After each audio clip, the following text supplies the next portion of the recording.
आज की इस वीडियो में हम बात करने वाले हैं बैंगन के पौधे के बारे में। सर्दियों के मौसम में बैंगन के पौधे पर ज़्यादा से ज़्यादा फल और फूल कैसे पाएँ।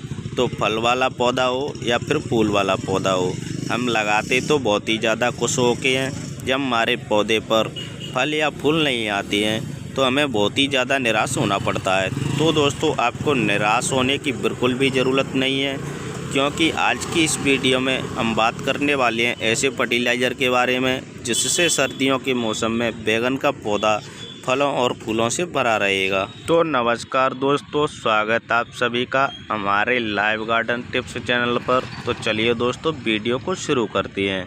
तो जैसा कि दोस्तों और आप सामने देख पा रहे होंगे, हमारे इस बैंगन के पौधे पर सर्दियों के मौसम में काफ़ी ढेर सारे फल आए हुए हैं, जो कि आप सामने देख पा रहे होंगे। यदि दोस्तों इसी प्रकार से इस बैंगन के पौधे पर फल आते रहे तो शायद फलों की अनगिनत संख्या हो जाएगी और हमें कभी भी बाज़ार से बैंगन खरीदने की ज़रूरत भी नहीं पड़ेगी और आपको पड़ोसियों को भी बांटने पड़ेंगे। तो चलिए दोस्तों, सबसे पहले अब हम बात कर लेते हैं बैंगन के पौधे की केयर के बारे में। बैंगन की पौधे की केयर किस प्रकार से करनी चाहिए जिससे बैंगन का पौधा फलों और फूलों से भरा रहे। तो सबसे पहले आप अपने बैंगन के पौधे की 10 से 15 दिन के बाद गुड़ाई ज़रूर कर देनी चाहिए। गुड़ाई करने से होता क्या है कि जो आपके बैंगन के पौधे की रूट्स हैं वह चारों तरफ फैलने लगती हैं और आपका बैंगन का पौधा धीरे धीरे करके ग्रो करने लगता है। ग्रो करने लगेगा तो आपके बैंगन के पौधे पर फल बनने के चांस ज़रूर हो जाएंगे। और आप अपने बैंगन के पौधे की गुड़ाई करते समय साधारण सी चीज़ घरों में यूज होने वाली, जिसे हम नमक बोलते हैं, तो आप अपने बैंगन के पौधे में उसे यूज कर देना है। इससे होता क्या है कि जो आपके बैंगन के पौधे की ग्रोथ है वह काफ़ी फास्ट तरीके से बढ़ने लगती है और इस ग्रोथ के साथ साथ लीव्स यानी पत्तियां निकलती हैं, उन्हीं के साथ साथ छोटे छोटे फलों का भी निकलना शुरू हो जाता है। और इस चीज़ से आपके बैंगन के पौधे पर जो छोटे छोटे फल आए हुए हैं वो कुछ ही दिनों में काफ़ी बड़े बड़े साइज के फल हो जाएंगे। तो चलिए दोस्तों, अब हम चलते हैं बैंगन के पौधे की रूट्सों की ओर। तो जैसा कि दोस्तों और आप सामने देख पा रहे होंगे, अब हम आ चुके हैं बैंगन के पौधे की रूट्सों की ओर। तो चलिए जल्दी से मैं इस बैंगन के पौधे की गुड़ाई करना शुरू कर देता हूं। तो जैसा कि दोस्तों और आप सामने देख पा रहे होंगे, मैंने यहाँ पर इस बैंगन के पौधे की गुड़ाई करना शुरू कर दिया है।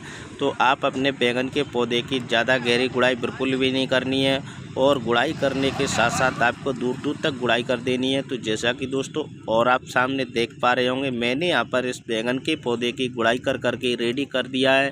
तो चलिए दोस्तों, अब हम बात कर लेते हैं बैंगन के पौधे के फर्टिलाइज़र के बारे में। तो जैसा कि आप सामने देख पा रहे होंगे, मैंने यहाँ पर एक बर्तन में 1 लीटर पानी लिया हुआ है और इस 1 लीटर पानी के साथ साथ मैंने यहाँ पर मस्टर्ड केक फर्टिलाइज़र लिया हुआ है, यानी कि सरसों की खली ली हुई है। तो चलिए दोस्तों, इस 1 लीटर पानी में इस सरसों की खली को डाल करके भी तैयार कर देता हूं। तो जैसा कि आप सामने देख पा रहे होंगे, मैंने यहां पर इस सरसों की खली को इस 1 लीटर पानी में डाल करके भी तैयार कर दिया है।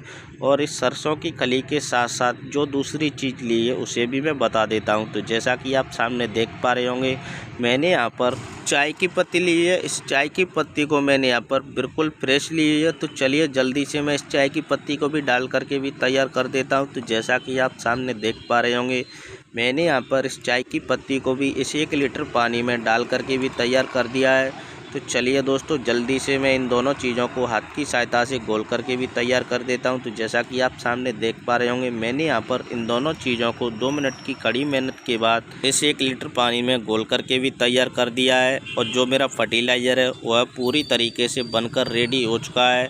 तो चलिए जल्दी से मैं इस फर्टिलाइज़र को इस बैंगन के पौधे में डाल करके भी तैयार कर देता हूँ। तो जैसा कि आप सामने देख पा रहे होंगे, मैंने यहाँ पर इस बैंगन के पौधे की जो दूर दूर तक गुड़ाई की थी, इसमें इस फर्टिलाइज़र को चारों तरफ डाल करके भी रेडी कर दिया है। तो दोस्तों, आप इतना काम कर लेते हैं तो आपका भी बैंगन का पौधा सर्दियों के मौसम में फलों और फूलों से भर जाएगा। तो उम्मीद करता हूं दोस्तों आपको ये वीडियो अवश्य पसंद आई होगी। वीडियो पसंद आई तो वीडियो को लाइक शेयर ज़रूर कर देना। तो चलिए दोस्तों, फिर मिलते हैं किसी नए टॉपिक के साथ। तब तक के लिए थैंक यू।